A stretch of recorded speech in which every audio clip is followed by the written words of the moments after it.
September 1862. The American Civil War has been raging for over a year, and the Confederacy is feeling bold. General Robert E. Lee leads his army of Northern Virginia across the Potomac River and into Maryland, marking the first Confederate invasion of the North. Lee's plan is audacious.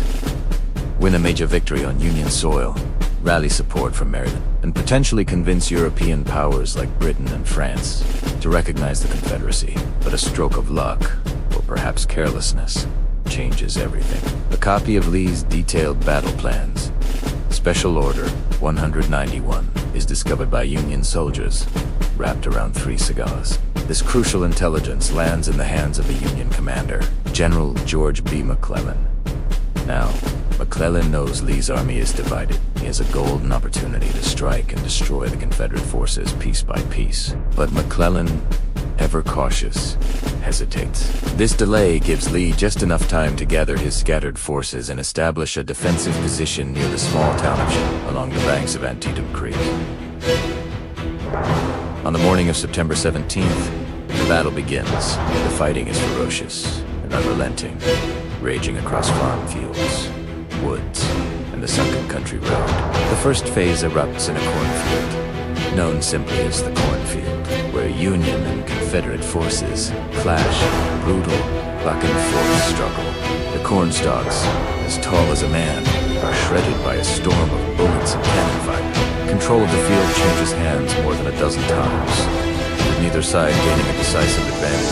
The human cost is staggering. By midday, the focus of the battle shifts to the center of the Confederate line, a sunken farm lane that would later be known as Bloody Lane. For nearly 4 hours, Union troops launch repeated assaults against the well-entrenched Confederates.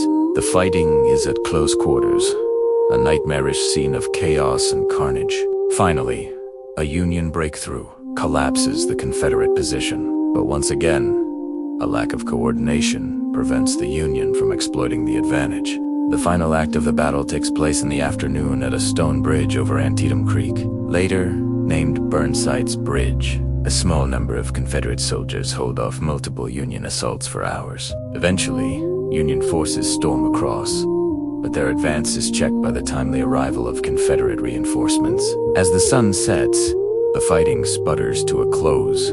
The battlefield is a horrific sight, littered with thousands of casualties. The Battle of Antietam was the single bloodiest day in American history, with over 22,000 soldiers killed, wounded, or missing. Tactically, it was a draw, but strategically, it was a crucial Union victory. Lee's invasion was halted, forcing him to retreat back to Virginia. This victory gave President Abraham Lincoln the political confidence he needed to issue the preliminary Emancipation Proclamation, which redefined the purpose of the war and set the nation on a new course toward freedom. Thanks for watching, and don't forget to subscribe for more history stories.